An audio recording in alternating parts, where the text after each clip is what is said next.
महंगाई बड़ी ज़ोर की हो गई, गरीब आदमी की आजमाइश बढ़ गई।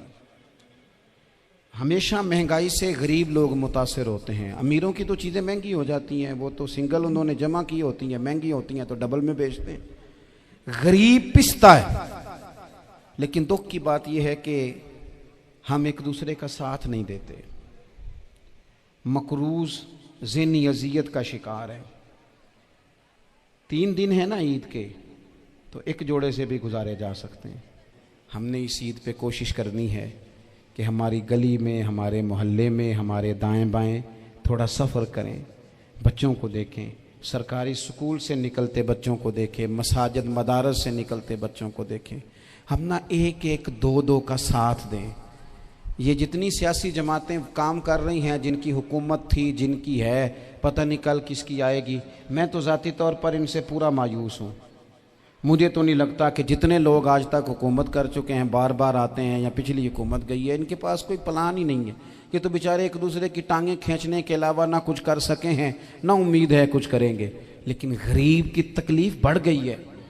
मेरे पास 20 लोग आते हैं, आते तो वो दुआ का कहने हैं, आते तो सिर्फ ये बताने हैं कि इस मुश्किल में हूँ, दुआ करना। लेकिन दोस्तों, लोगों की बातें सुन के बड़ी तकलीफ़ होती है। हम क्या किसी की मदद कर सकते हैं? हमारे लिए तो मदारस चलाने मुश्किल हैं, लेकिन लोग अजियत का शिकार हैं। ज़हनी कर्ब के नीचे लोग आ गए। इतनी बड़ी अजियतें खड़ी कर दी गई हैं। थोड़ा थोड़ा देखो, 2 का खाना 3 भी तो खा ही सकते हैं ना, 3 का खाना 4 भी तो खा ही सकते हैं ना। मेरे महबूब ने हमें ये नहीं कहा था ज़्यादा गोश्त पकाना, बल्कि रसूल पाक ने तो रंग ही बड़ा सादा दिया है। करीम ने फरमाया, आयशा शोरबा ज़रा ज़्यादा कर लो, पड़ोसियों को भी सालन दे देंगे। थोड़ा शोरबा ज़्यादा कर लो, इसी को बढ़ा लो। थोड़ा शोरबा बढ़ा लें, थोड़ा थोड़ा एक दूसरे की मदद करें, दस्त शफकत रखें। गलियों में सुनसान लोग, अब तो लोग एक दूसरे से दुख भी नहीं कहते। वो कहते हैं देना किसी ने है कुछ नहीं, और तमाशा अलग से बन जाएगा। दोस्तों, हमने खुद एक दूसरे का हाथ बटाना है। जो लोग साहिब सरबत हैं, देखो, एक ही बाप की औलाद होती है, एक को अल्लाह बड़ा नवाज देता है, 2-3 कमज़ोर रह जाते हैं। उसको चाहिए वो दूसरों पे दस्ते शफकत रखे। एक गली में सारे लोग एक ही कबीले के, एक ही इलाके के, एक आगे निकल गया है, उसे चाहिए वो दूसरों का ख्याल करे। ये ज़रूरी नहीं कि सामने वाला आपका शुक्रिया भी अदा करे। हज़रत आयशा सिद्दीक़ा रज़ी अल्लाह ताला अन्हा, अम्मा जी एक कनीज़ रखी हुई थी, हज़रत उस्मान गनी ने दी थी कि आपकी खिदमत करेंगी। तो वो कनीज़ कहती है कि अम्मा जी तो मेरी भी रोटियां पका देती थी, वो तो मेरे लिए भी खाने का एहतमाम कर देती थी। लेकिन कोई दरवाजे पे अगर मांगने आता तो हज़रत आयशा सिद्दीक़ा मुझे कहती इसे खैरात दे आओ। तो मैं कहती अम्मा जी ये काम तो लोग दौड़ के करते हैं और आप ये मुझे कह रही हैं मैं कर दूं? तो हज़रत आयशा फरमाती जब कोई बंदा किसी को देता है तो वो शुक्रिया अदा करता है। मैं चाहती हूँ वो शुक्रिया भी तेरा ही अदा कर जाए, मैंने जो अजर लेना है वो रब की बारगाह से लेना है। तो हमारे यहाँ कुछ लोग समझते हैं कि सखावत सिर्फ रमज़ान में ही करनी है, और रमज़ान में सवाब ज़्यादा है, वरना राशन वंडन वाले लोग को ईदों बाद भी भूख लग दीजिए, ईद के बाद भी उसी तरह ही गरीब के साथ पेट होता है, लेकिन तवज्जो नहीं। इल्म का लुग़वी माना जानने के होते हैं। इल्म हासिल किया जाता है किसी चीज़ की मारिफत को हासिल करने के लिए। जब हम कोई इल्म हासिल करते हैं तो हम ये चाहते हैं कि हमें उस चीज़ के नफ़ा और नुकसान का पता चल जाए। और जब हम दीनी इल्म हासिल करते हैं तो उसका मकसद ये होता है कि हमें रज़ाइल और खसाइल इन दोनों की खबर हो जाए। खैर क्या है, शर क्या है, उसमें तमीज़ का मलका हमें नसीब हो जाए। अच्छाई और बुराई खुलकर हमारे सामने वाज़े हो जाए, ये मकसूद होता है इल्म से। इल्म से, तालीम से मकसद ज़्यादा बातें करना नहीं होता। एक आदमी बहुत ज़्यादा बातें करता है तो शायद बड़ा आलिम है, एक शख्स बहुत ज़्यादा गुफ्तगू करता है तो उसके पास मालूमात ज़्यादा, ऐसा नहीं। बल्कि हज़रत अब्दुल्ला इब्ने मसूद रज़ी अल्लाह ताला अन्हु से जब किसी ने पूछा था कि बड़ा आलिम कौन होता है, तो आप फरमाने लगे जो रब से ज़्यादा डरे वो बड़ा आलिम है। और दलील उन्होंने ये दी कि अल्लाह करीम ने कुरान मजीद में फरमाया है कि इन्नमा यख्शल्लाह मिन इबादिहिल उलमा, अल्लाह के बंदों में से जो आलिम हैं वो रब से डरते हैं। तो दीनी तालीम, उसकी मालूमात हासिल करने की कोशिश करें, सही करें। कुरान मजीद की एक आयत करीमा का कुछ हिस्सा जो मैंने तिलावत किया, उसमें अल्लाह करीम ने फरमाया अपने महबूब से, कहा वकुर रब्बि ज़िदनी इल्मा, ए महबूब आप मेरी बारगाह में ये दुआ मांगें, आप ये अर्ज़ करें कि ए रब मेरे इल्म में इजाफ़ा कर दे, ए मालिक मेरे इल्म में इजाफ़ा कर दे। बहुत सारी चीज़ें ऐसी होती हैं जिनकी ज़्यादती ठीक नहीं होती, वो ज़्यादा हो जाए तो नुकसान करती हैं, लेकिन इल्म एक ऐसी चीज़ है कि जिसके बारे में रब करीम ने कहा कि महबूब आप दुआ मांगें कि आपको ज़्यादा इल्म दिया जाए। और फिर इल्म एक ऐसी चीज़ है कि कोई भी आदमी ये दावा ना करे कि मैंने अब बड़ा हासिल कर लिया है, मेरी अब तकमील हो गई है, मैं अब मुकम्मल हो गया हूँ। जिनको अल्लाह ने गैब के ख़जानों की कुंजियाँ दी हैं ना, उनसे भी रब करीम ने कहा है कि महबूब आप दुआ करें कि मालिक मेरे इल्म में इजाफ़ा कर दे। तो जब वहाँ तक ये बात है तो फिर आम आदमी को भी चाहिए कि वो अपनी मालूमात में इजाफे का शौक़ पैदा करे। और तीसरी बात ये कि जो हुजूर के इल्म शरीफ पर बात करते हैं वो भी इस आयत से सीखें कि हुजूर का इल्म तो हर रोज़ रब उसमें इजाफा फरमा रहा है, तो हर रोज़ इजाफा हो रहा है। वलल आखिरतु खैरुल लका मिनल ऊला, हर रोज़ तरक्की हो रही है हुजूर के इल्म शरीफ की भी। तो हमारे यहाँ ज़्यादातर लोग बात इसलिए सीखते हैं कि मैं कोई कहीं से मसला सीखूंगा फिर जाके अपनी मस्जिद के इमाम को तंग करूंगा कि वहाँ तो मैं ये सुन के आया हूँ तो यहाँ ये काम क्यों नहीं होता। मैं कोई बात सीखूंगा तो फिर मैं उससे बहस का दरवाज़ा खोलूँगा। इल्म का मतलब ही अपने आप को संवारना है। मालूमात हासिल करने का मतलब ये कि आपके अमल में पुख्तगी आए, आपके किरदार में पुख्तगी आए, आपने जो सीखा है आप उसके मुताबिक अपने आप को ढालें। मुस्लिम शरीफ में मौजूद है, नबी पाक सल्लल्लाहु अलैहि वसल्लम ने दुआ मांगी है, ए अल्लाह मैं उस इल्म से तेरी पनाह मांगता हूँ जो इल्म तो हो पर नफ़े वाला ना हो। जिस बंदे के इल्म ने उसे नफ़ा नहीं दिया, वो कुछ सीख नहीं सका उससे, तो उसका इल्म किसी को क्या नफ़ा देगा। जब खुद से उसने, और सूफिया किराम तो फरमाते हैं कि जो लोग बड़ी मालूमात हासिल कर लें, बड़ी बातें सीख लें, पंचायत में किसी को बोलने ना दें, घर में किसी को बोलने ना दें। बहुत सारे लोग तो उलमा को भी मशवरा देते हैं, बड़ी बातें करे, लेकिन अमल के लिहाज से बंदा ज़ीरो हो तो अहले दिल फरमाते हैं उसकी सोबत से बचो। उसे बड़ा पता है, बड़ी बातें आती हैं, बड़ी बातें आती हैं, बड़ी बातें करता है, लेकिन गुफ्तगू की हद तक तो बहुत बड़ा है, अमल के मामले में सिफर है। बहुत सारे लोग मस्जिद के हुजरे में मीटिंग हो रही होती है और वो लंबी लंबी दलीलें और मशवरे दे रहे होते हैं, नमाज का टाइम आ जाए तो उठ के चले जाते हैं, कहते हैं मैं अपने महल्ले दी मसीतें पढ़नी है। कईयों को काम याद आ जाता है। फरमाया कि शख्स के पास मालूमात बड़ी हों लेकिन अमल के मामले में बंदा ज़ीरो हो तो उसे बचना क्यों? इसलिए कि अगर पढ़ा लिखा आदमी बेअमल हो ना तो वो अपनी बेअमली पर भी दलीलें पेश करता है। वो कहता है मैं ये काम नहीं करता तो ये मेरे पास दलील है। वो तो बेअमली को भी मुदय्यन कर देगा माज़अल्लाह। तो दीनी तालीम एक तो हासिल इसलिए करें कि हमने अपने आप को संवारना है, और दूसरा इल्म का शौक़ तबीयत में हो।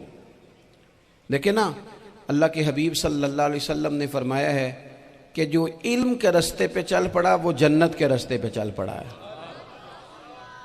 जुमों में, महफिलों में कानों के जायके के लिए ना आए, इसलिए आए कि मेरे इल्म में, मेरे अमल में ये कोई इजाफे की बात बनेगी, मैं कोई नसीहत हासिल करूँगा तो मेरे दिल का जंग उतरेगा। हमारे यहाँ लोग मज़े के लिए आते हैं और आजकल लोग फ़ोटो के लिए आते हैं। इन दो कामों से निकल कर खालिस इस्लाह की नीयत से इल्म का शौक़, हमारे यहाँ तेज़ी से एक हरकत की गई, उलमा का वक़ार ख़राब किया गया और लोगों को दीनी उलूम से दूर किया गया। और इसमें बाज़ बेचारे वाइज़ीन और खुतबा ने भी किरदार अदा किया जब जाली पीर की तारीफ़ें खोल के की, और उसे पता नहीं कहाँ तक ये स्टेज होते हैं ना, इनमें कोई बंदा अच्छा लगे भी तो उसके लिए दुआ करनी चाहिए, तारीफ़ें नहीं करनी चाहिए। तारीफ़ें उसका कोई फ़ायदा नहीं है, उसको, उस बंदे को तो दुआ का फ़ायदा है। अगर आपको अच्छा लग रहा है तो उसे दुआ दें, उससे ज़्यादा कुछ नहीं करें। और हमारे यहाँ जनाब वो नकीबे महफिल बेचारे की शामत आ जाती है अगर तारीफ़ें थोड़ी करे तो, कहते हैं तो ना ही नहीं लेना होता। वो भाई इसके नाम लेने से आपका कद ऊंचा होता है। तो इल्म और आलिम, इन दोनों चीज़ों से कौम को दूर किया गया। दीनी तालीमात का फुकदान है। जो मैट्रिक तक लोग 60-70 किताबें पढ़ जाते हैं उन्हें भी कुरान पाक ठीक से नहीं पढ़ना आता, दूर किया गया। आप मुझे बताइए, चलें एक मस्जिद ही आप देख लें, उस मस्जिद के अंदर अगर एक तरफ एक आलिम दीन मिशकात शरीफ खोल के बैठे हों, हदीस पाक का दर्स हो रहा है, या बाहर शरीयत खोल के बैठे हैं, फ़िक़ही मसाइल बयान किए, और उसी मस्जिद में एक बाबा जी जुब्बा पहन के तगड़ा सा बड़ी सी पगड़ी बांध के और 500 दाने वाली तस्बीह लेके बैठे हैं। अब एक बंदा अंदर आता है तो वो किधर जाएगा, आलिम की तरफ के बाबा जी की तरफ? वो क्यों जा रहा है भला बाबा जी की तरफ? वो इसलिए कि हमने उसे ये बताया ही नहीं कि जिस तरह सुभान अल्लाह सुभान अल्लाह सुभान अल्लाह पढ़ना इबादत है ना, इसी तरह दाराबा दाराबा पढ़ना भी इबादत है। उसे हमने बताया नहीं कि जब तक इल्म के रास्ते में रहना भी इबादत है, जब तक उसे ये समझ नहीं ना आएगी कि जिस तरह वज़ाइफ की किताब पढ़ना इबादत है, इसी तरह मिशकात शरीफ पढ़ना भी इबादत है, हदीस बुखारी का दर्स लेना भी इबादत है, मुस्लिम शरीफ की अहादीस पर अपने असातिज़ा से बैठकर दुरूस पाना भी इबादत। जब तक ये पूरा मिजाज देखे ना, नबी पाक सल्लल्लाहु अलैहि वसल्लम ने फरमाया रात की एक घड़ी भर दीन सीख लेना सारी रात नफल पढ़ने से बेहतर है। अब हमें समझना चाहिए कि किताब पढ़ के भी बंदा रब रसूल तक पहुंच सकता है। किताब व सुन्नत रास्ता आसान करते हैं, लेकिन हमारे यहाँ क्या मिजाज दिया गया है, बाबा जी के पास चलो, जरूर जाएं बाबा जी अगर नेक हैं तो मना कोई नहीं कर रहा, लेकिन जो सोच हमें हुजूर ने दी है हमने उसी की सोच के मुताबिक अपने मामलात को तरतीब देना है ना। अब एक बात मैंने आपसे पूछी और आपने कहा कौम सारी बाबा जी की तरफ जाएगी। हदीस पाक किस तरह है, अल्लाह के महबूब मस्जिद शरीफ में तशरीफ़ लाए, दोनों जानिब लोगों के हलके बने हुए हैं, लोग बैठे हुए हैं, एक हलके में लोग अल्लाह की याद कर रहे हैं, जिक्र हो रहा है, एक हलके में बैठ के एक आलिम किताब व सुन्नत का दर्स दे रहे हैं, एक सिहाबी और बाकी सुन रहे हैं। खास तवज्जो करें नौजवान मेरी बात पर, रसूल करीम सल्लल्लाहु अलैहि वसल्लम दोनों के बीच खड़े हो गए और करीम ने फरमाया दोनों महफिलें खैर की हैं, दोनों ही हलके खैर के हैं। और फिर हुजूर फरमाने लगे मुझे चूंकि रब ने उस्ताद बना के भेजा है, मैं चूंकि मुअल्लिम बन के आया हूं, यतलु अलैकुम आयातिना व युज़क्कीकुम, मैं चूंकि किताब व सुन्नत की तालीम के लिए आया हूं। ये लफ्ज़ कहते कहते हुजूर उस जमात में बैठ गए जो दीन पढ़ और पढ़ा रही थी। हुजूर वहां बैठे जहां बात दीन की हो रही, जहां लोगों को अल्लाह रसूल की बात बताई जा रही। तो जुमे में वक्त पे आएं, अपनी दीनी मालूमात मजबूत करें और अपने लिए मजबूत करें। मैं आपको बड़े दर्द से ये बात अर्ज करता हूं, अगर दिन में 100 लोग मसला पूछते हैं ना शरीयत का, तो उनमें 95 लोग वो होते हैं जो तलाक का मसला पूछते हैं। वालिद साहब ने, बेटी के वालिद साहब ने 2 महीने पहले ऑर्डर दिया होता है फर्नीचर का। बेटे की शादी हो तो महीना पहले शेरवानी वाले को भी कहना पड़ता है, गाड़ियां बुक करानी पड़ती हैं, मैरिज हॉल बुक, ये सारे लवाजमात हम करते हैं। सारा कुछ किया, गाड़ी से घर बसना है, मैरिज हॉल से बसना है, फर्नीचर से बसना है, हमने सारा कुछ उनको बताया। लेकिन काश 2 घंटे बच्ची किसी मुअल्लिमा के पास जाती, बच्चा किसी उस्ताद के पास जाता, निकाह तलाक के मसले भी सीखते। मैं दावे से कहता हूं अगर हमें पता चल जाए कि 3 तलाकें इकट्ठी नहीं देनी चाहिए, क्योंकि दे दें तो हो जाती हैं, अगर हमें समझ आ जाए कि नहीं देनी चाहिए, ये मसला बयान हो, और ये वाले मसले हम महफिलों में भी नहीं बयान कर सकते, इसलिए कि लोग कहेंगे मसला तो वो बयान करेंगे जिस पे नारे लगेंगे। आप कौम को ये क्या बता रहे हैं, ये तो छोटा आलिम बताता है माज़अल्लाह इस तरह की बातें, तो बड़ी बड़ी को नुक्ते की बात बताएं। वो जिस तरह हमारे यहाँ वो 1 घंटा पहले नहीं कहते तगड़े हो जो मैं जुमला देने लगा, वो पता नहीं जुमला आ रहा है कि एटम बम आ रहा है, तैयार हो जाओ, जो मेरा जुमला ज़ाया ना करना, इधर भाग के चला गया उधर भाग के आ जाओ, अल्लाह जाने। वो जिस तरह कभी लगता है ना पटारी से अल्लाह जाने क्या निकलेगा, मैं जुमला देने लगा हूं। तो मैं कहता हूं तू आराम से बैठ के भी जुमला दे दे, तेरे जुमले से क्या निकलेगा। और तू जुमला ना दे, हमें कोई आयत दे, तू जुमला छोड़ हमें कोई हदीस पाक सुना। यानी हर नकीब, हर खतीब, हर नात खा उठ के कहता है सारा कुरान ही हुजूर की तारीफ है। और भाई अगर सारा कुरान हुजूर की तारीफ है तो चंद आयतें पढ़ दे फिर तू भी। तूने पढ़ी तो एक भी नहीं और तू कहता जा रहा है सारा कुरान ही हुजूर की तारीफ है। ये वाली तारीफ भी तो सुनाना कौम को, जो ये बच्चे इनके उस्ताद इन्हें सिखा रहे हैं और ये सीख रहे हैं, इस तरफ भी तो सफर करें। तो मेरे अजीज, अगर लोगों को मसाइल का पता चले तो सैकड़ों घर बच जाएं तबाह होने से, बड़े बड़े घर बच जाएं, लेकिन मसाइल नहीं आते। मेरे पास मसला पूछने के लिए कुछ लोग आ गए तो 4-5 साल का बच्चा भी था जिसके वालिद ने गुस्से में अपनी बीवी को 3 तलाकें दी थी।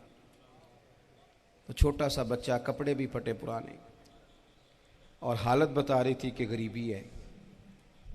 तो जब मैंने मसला बताया कि 3 तलाकें हो गई हैं तो वापस जाने लगे, तो बच्चा मुझसे कहता है, देहाती आदमी तो कहने लगा, मौलवी साहब मेरी अम्मा ते नानी कहनी असन पूछ के आई आप कि हुण असीं लहदा ही रहना है।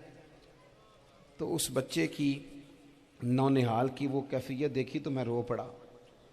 मैंने कहा यार ये बच्चा बेचारा माँ बाप के होते हुए ये यतीमों जैसी ज़िंदगी गुजारेगा क्योंकि बाप ने तलाक दे दी।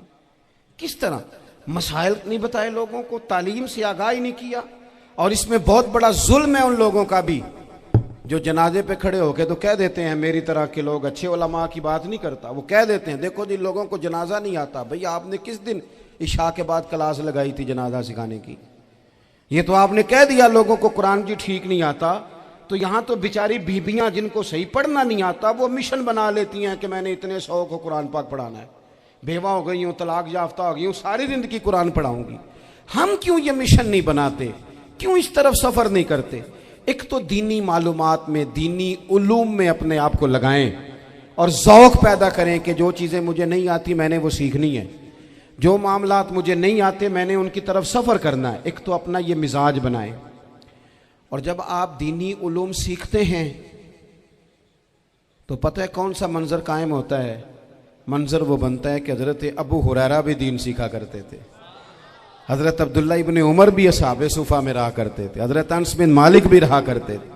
और ऐसा मंजर बनता है कि हज़रत सैयदा खतीजतुल कुबरा रज़ी अल्लाह तआला अन्हा फरमाती हैं, सैयदा फातिमा हुजूर की गोद में बैठी होती थी और नबी पाक से बातें पूछती थी और हुजूर उन्हें बता रहे होते थे। सैयदा आयशा हुजूर से दीन की बातें पूछती। चौथा हिस्सा हमारी फिका के उसूल हजरत फातिमा की, हजरत आयशा सिद्दीका की मरवियात पर मबनी है। अगर हमारी बच्चियां छोड़ दें डाइजेस्ट पढ़ना, छोड़ दें इधर उधर की मूवी देखना और वो किताबों सुन्नत पर आ जाएं, तो बहुत सारे मसाइल ऐसे हैं जो उलझने से पहले ही सुलझे हुए हों। दीनी तालीम का मिजाज और ज़ौक़। और दूसरी आयत करीमा मैंने तिलावत की, अल्लाह करीम ने कुरान मजीद में फरमाया, या अय्युहल्लज़ीना आमनू कू अनफुसकुम व अहलीकुम नारा, ऐ ईमान वालों खुद भी दोज़ख की आग से बचो और अपने घर वालों को भी बचाओ। ओ वालिद, वो माँ जो बच्चों को भूख से बचाने के लिए मेहनत करती है, उनको मायूसी से बहुत सारे माँ बाप ऐसे होते हैं जिनके पास कपड़े लेने के पैसे नहीं होते ईद पे। क्यों? अजान शुरू होगी जी। अजीज़ भाई, जिस तरह हम अपने बच्चों को देखें, बहुत सारे माँ बाप के पास गुंजाइश नहीं होती, लेकिन इस नीयत से कि बच्चों के दिल टूट जाएंगे, ईद पे कैसे गुजारा करेंगे, मुश्किल से भी कपड़े ख़रीद के देते।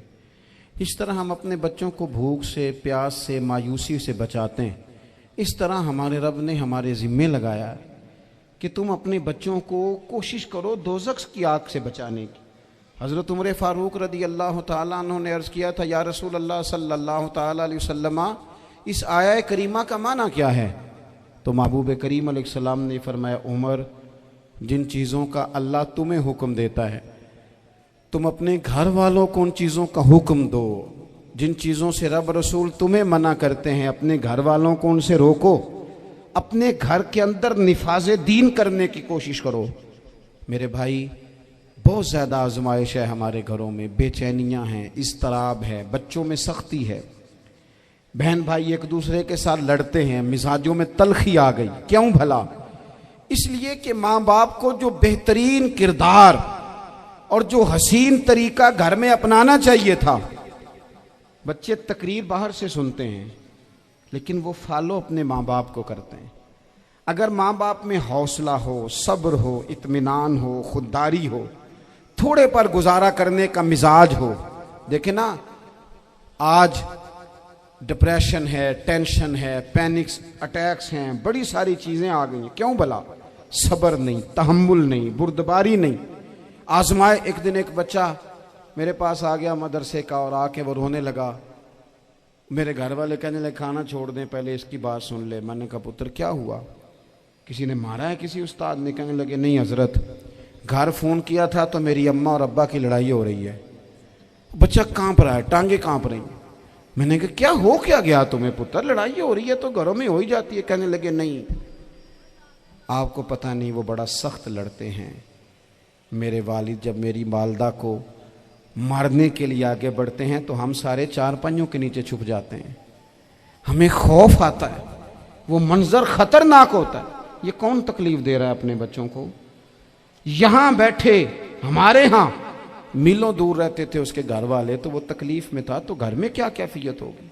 अगर हौसला हो, सब्र हो, कनात हो, अल्लाह के दिए हुए थोड़े रिस्क पर हमें राजी रहना आता हो, हमारे घरों में सुकून आए, इत्मीनान आए।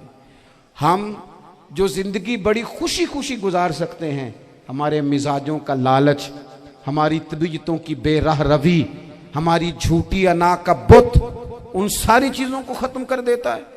अपनी जिंदगी के अंदर अगर हम वो किरदार अपने बच्चों को दें, जिस किरदार में मोबाइल भी हो, जिसमें गाड़ी भी हो, जिसमें पैसे भी ला के अब्बा दराज में रखता हो, लेकिन वालिद का घर में मुसल्ला भी मौजूद हो, उसकी कोई तस्वीर भी हो, वो ये भी कहता हो कि खुदा ने अपने फजल से आज 5,000 दिया है तो इसमें 1,000 गरीबों का भी है, इसमें थोड़ा सा मैंने अल्लाह की रिजा के लिए भी रखा है।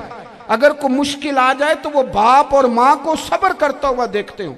अगर एक बाप कर बात करे तो दूसरा बर्दाश्त करता हो। खुदारा अपनी औलादों को इस अजियत का शिकार न करो। अपने घरों के अंदर वो खुददारी, वो प्यार, वो वकार, वो मोहब्बत, वो अंदाज।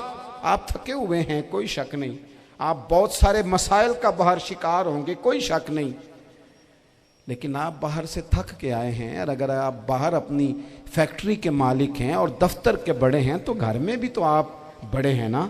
आपकी माँ भी तो इंतजार कर रही है, उसने भी तो दुखड़ा सुनाना है ना आपको। आप ये देखिए कि आपके बच्चे भी तो इंतजार कर रहे हैं, वो चाहते हैं कि अब्बा आके बैठे तो हम उनके सीने पे चढ़ के थोड़ा खेलें। आपकी अहलिया मुंतजिर हैं। कुछ बातें बीवी किसी और से नहीं कह सकती, सिर्फ अपने शौहर से कहती है, लेकिन वो तो आते ही जलाल में आ गए साहब। वो कहने लगे तू बड़ी नालायक है, मैं थका मांदा आया हूं और तूने मुझे कहानी सुना दी है। वो उस खातून से शिद्दत के साथ पेश आने लगे। मेरे रसूल पाक की हयात नूर को देखो, हजरत उम्मे ऐमन हुजूर की रज़ाई वालदा हैं, उनकी भी खिदमत हो रही है। हजरत हलीमा सादी आ रही हैं तो खिदमत हो रही है। हजरत अब्बास हुजूर के चचा हैं तो करीम फरमाते हैं मेरे चचा हैं बाप की जगह पे। हुजूर दोस्त अहबाब सहाबा गुलामों सब के साथ प्यार कर रहे हैं। 9 अज़वाजे मुतहरात हैं घर के अंदर, और कैफियत ये है कि हुजूर सिर्फ उनकी ज़रूरतों का ही ख्याल नहीं करते, ख्वाहिशात का ही ख्याल नहीं करते, बल्कि मेरे करीम का तरीका ये है कि कोई बंदा आज बोल क्या रहा है, वो कहाँ खड़ा है, आज उसके जुमले किस तरह के हैं, उसका लहजा किस तरह का हो गया है और उसे ठीक कैसे करना है। महबूब इसका ख्याल फरमाते, तवज्जो करते। मैं कहता हूं कि हम सबको शौक आया है आराम करने का। मैं सुबह 11 बजे से पहले अपने घर से निकल आया था और ये वक्त आ गया है और रात को खुदा जाने किस वक्त घर पहुंचना है। कई दफ़ा कैफियत ये होती है कि गाड़ी से उतरते हैं तो फिर दिल करता है कि कोई उठा के चलाए ना कभी।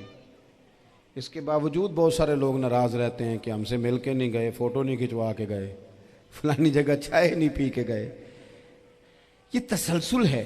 लेकिन मैं जितना मर्जी थका मांदा घर जाऊंगा ना, कभी ऐसा नहीं हुआ कि मैं घर जाऊं तो बड़ी टेंशन में जाऊं। मेरी घर वाली एक दिन मुझसे कहने लगी, आपने कभी नहीं कहा कि मैं थका हुआ आया। बंदा थक भी तो जाता ही है ना, कभी कहाँ करे ना। मैंने उसे कहा पता क्यों नहीं कहता? इसलिए नहीं कहता कि मैं नहीं चाहता कि मेरे बच्चे ये कहें कि हमने दीन नहीं पढ़ना, हमारा बाप तो बड़ी मुश्किल में है। हम अपने काम के बारे में अपने घर में शिकवे करते हैं। आप किसी बच्चे से पूछ लें कौन सा काम करना है, कहता जेड़ा अब्बा जी कर दे रहे वो नहीं करना। क्यों? कि अब्बा जी हर रोज़ तो कहते हैं मैं बड़ा उलझ गया हूँ, ये काम बड़ा मुश्किल है। मैं चाहता हूँ कि मैं अपने बच्चों को ये बताऊँ कि पुत्र मैं तो जिधर जाता हूँ फूल ही फूल हैं, मैं तो जिधर से गुजरता हूँ मोहब्बत ही मोहब्बत है, मैं तो जिधर से देखता हूँ दुआएं ही मिलती हैं, ताकि उनका शौक पैदा हो। मेरे अजीज, आप थोड़ा सा दिल बड़ा करें। अगर आप एक की वजह से पूरा घर सुकून में आ जाता है तो आप दिल बड़ा क्यों नहीं करते? जगह ढूंढते हैं बस मुझे कोई तंग ना करे, कोई मेरी बाप माँ बदौलत को कोई परेशान ना करे। बुखारी शरीफ सुनिए, हज़रत आयशा सिद्दीक़ा रज़ी अल्लाह ताला अन्हा बैठी हैं। हुजूर फरमाने लगे, आयशा आज एक बात ना बताऊं तुम्हें? या रसूलल्लाह बताइए। हुजूर फरमाने लगे, जब तुम मुझसे नाराज़ होती हो तब भी मुझे पता चल जाता है, और जब राज़ी होती हो फिर भी पता चल जाता है। तो हज़रत सैयदा आयशा सिद्दीक़ा बात सुन के बड़ी खुश हुई। या रसूलल्लाह वो कैसे? हुजूर फरमाने लगे, कभी कभी तुम कसम उठाती हो। या रसूलल्लाह हाँ। फरमाया जब होती हो ना राज़ी, खुश, तो फिर कहती हो मुझे रब्बे मोहम्मद की कसम सल्लल्लाहु अलैहि वसल्लम। फिर तुम मेरे नाम के साथ रब करीम का नाम मिला के कसम उठाती हो, रब्बे मोहम्मद की कसम। या रसूलल्लाह बिल्कुल ऐसे ही है। और फरमाया जब तुम्हारे दिल में कोई बात होती है ना,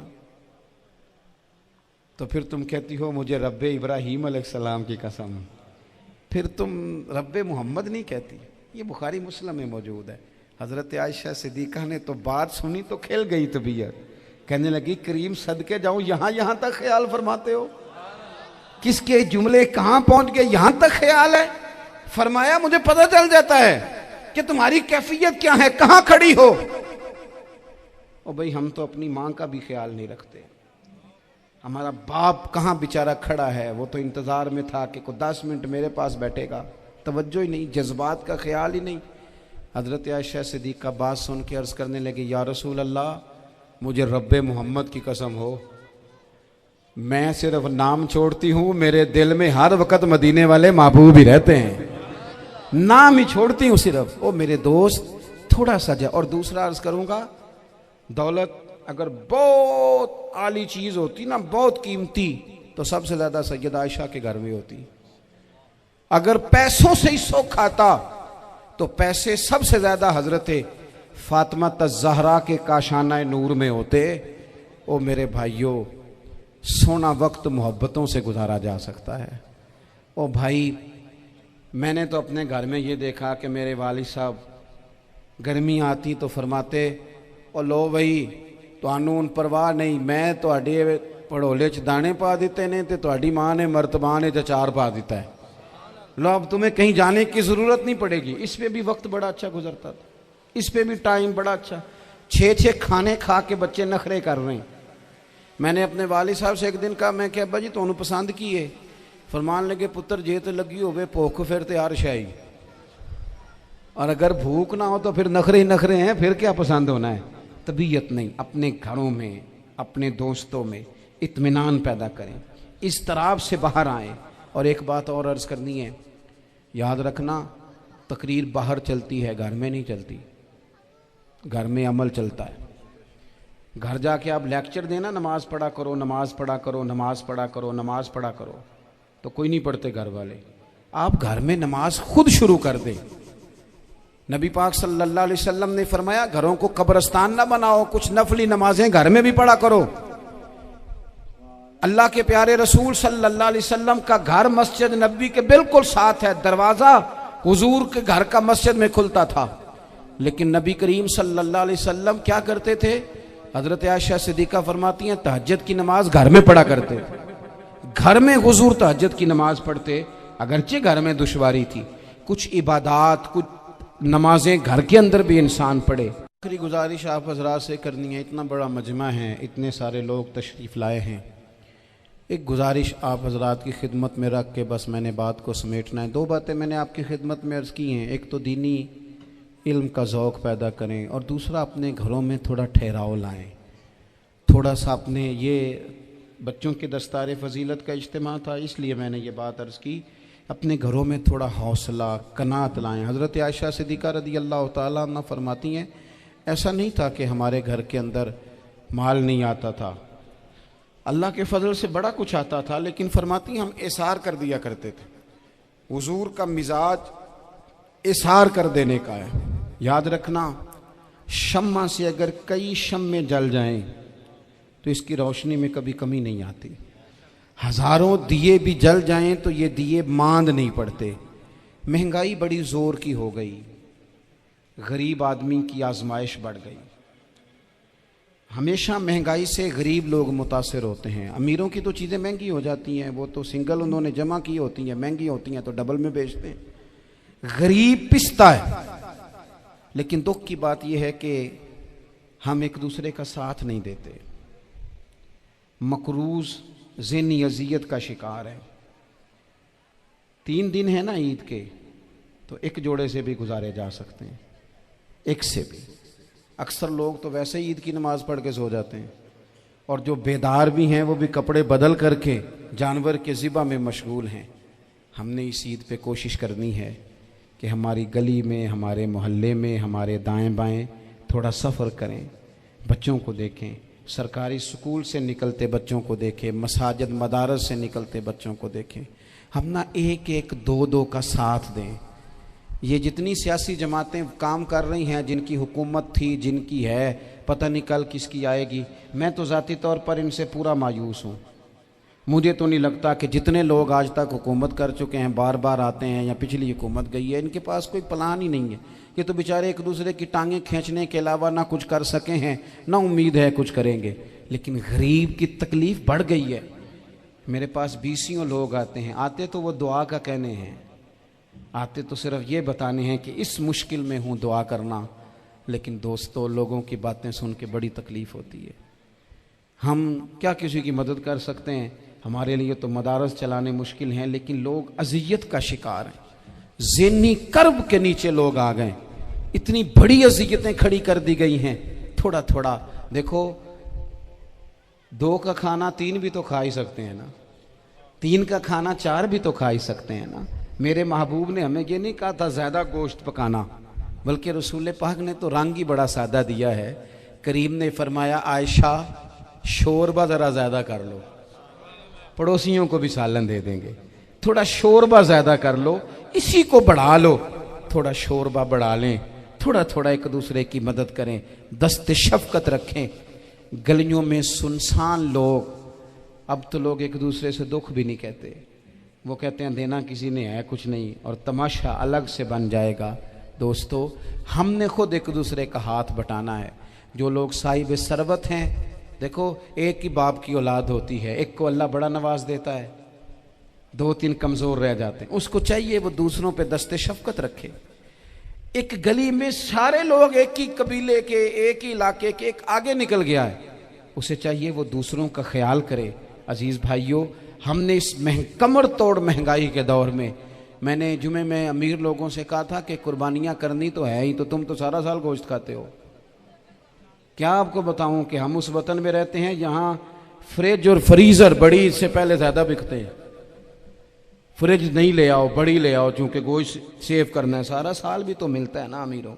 मैंने तो कहा था उस गांव में ले जाओ जहां कुर्बानी कोई नहीं कर रहा, ज़िबाई वहां जाके कर लो। थोड़ी सी गुंजाइश बनाएं अपने दिलों में। ये ज़रूरी नहीं कि सामने वाला आपका शुक्रिया भी अदा करे।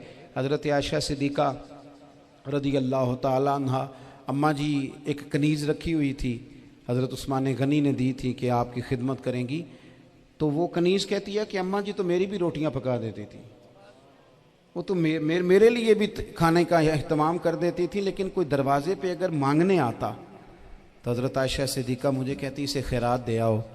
तो मैं कहती अम्मा जी ये काम तो लोग दौड़ के करते हैं और आप ये मुझे कह रही है मैं कर दूं। तो हज़रत आयशा फरमाती जब कोई बंदा किसी को देता है तो वो शुक्रिया अदा करता है। मैं चाहती हूँ वो शुक्रिया भी तेरा ही अदा कर जाए, मैंने जो अजर लेना है वो रब की बारगाह से लेना है।